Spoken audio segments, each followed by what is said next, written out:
Public election हुआ है और इलेक्शन के बाद आवाम जो है उसकी यकीनन एक जेन्युइन डिमांड है कि मुल्क में महंगाई है, लाकानूनीयत है, बेरोज़गारी है, हर हवाले से।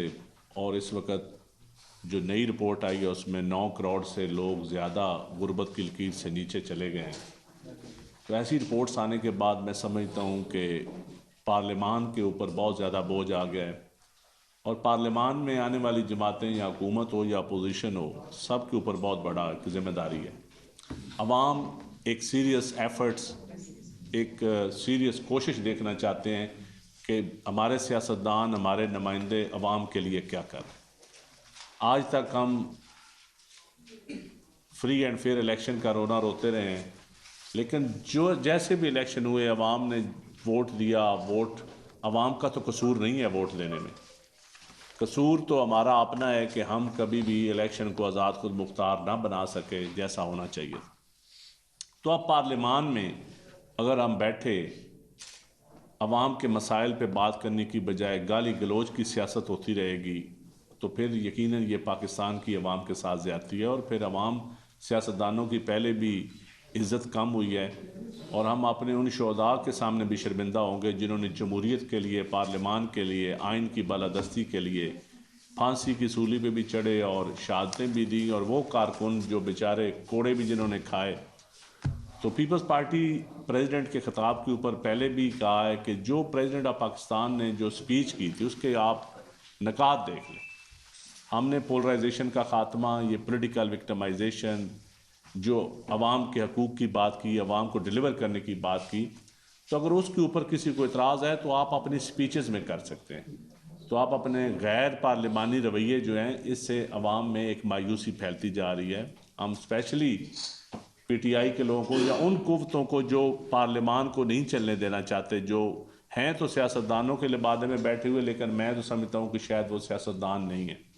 दूसरा इस वक्त सबसे बड़ा इशू जो है 70% हमारी इकॉनमी जो है मुंसलिक है ज़राअत के ऊपर और ज़राअत में इस वक्त क्योंकि सीज़न है, फूड सिक्योरिटी बहुत बड़ा एक इशू है पाकिस्तान का और गंदम उसका मेन एक जुज़ है।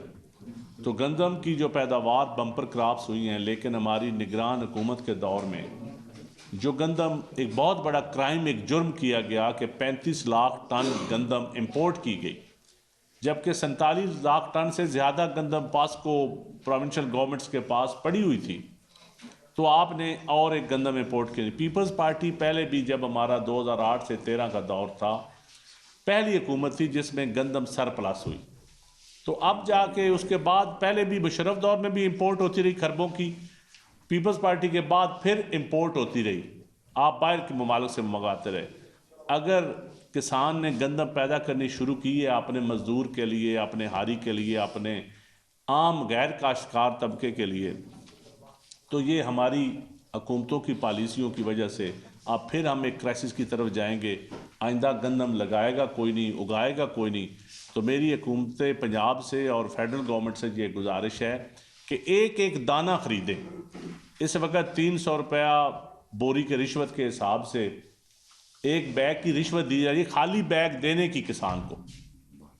तो किसान का कत्ल, मुआशी कत्ल जो है, इससे बचाएं उसको। और अगर पाकिस्तान में किसान भी सड़कों पे आ गया या किसान ने भी काश्तकारी छोड़ दी तो ये मुल्क मज़ीद क्राइसिस में चला जाएगा। तो पीपल्स पार्टी ये भरपूर मुतालबा करती है। इससे पहले हमारे चेयरमैन साहब ने भी मुतालबा किया और हम समझते हैं कि हमारे किसान का, वो सिंध का किसान हो, पंजाब का हो, KPK का हो, बलूचिस्तान का हो, कश्मीर का हो, उसको बचाएं। और ये आप गंदम ख़रीदें और आवाम को सस्ता आटा, सस्ती रोटी ज़रूर दें, लेकिन किसान की गंदम ज़रूर जो आपने कीमत मुकर्रर की है 3900 उस पर इंश्योर करें। और दूसरा जो सबसे बड़ा इशू है, शहीद मोहतरमा बेनज़ीर भुट्टो के नाम पे हमने बेनज़ीर का सपोर्ट प्रोग्राम, जिसकी पूरी दुनिया तारीफ़ करती है। एक ही पाकिस्तान में ऐसा काम है जिसकी सारी पार्टियाँ भी तारीफ़ करती हैं और सारी दुनिया भी तारीफ़ करती है, लेकिन हमारी लोगों को वो भी जो किस्तें मिलती हैं, जो ट्रांच मिलती है, वो इन्होंने एक अजीब सा सिस्टम बना दिया है कि लाइनें लगी होती हैं, लोग जलील हो रहे हैं। बैंक्स के पास, गवर्नमेंट के ख़जाने से बैंक्स के पास तो अरबों रुपया चला गया। अब वो बैंक्स पैसे इस्तेमाल करते हैं और उनकी जो आगे डिस्ट्रीब्यूशन है वो इतनी फेयर नहीं है।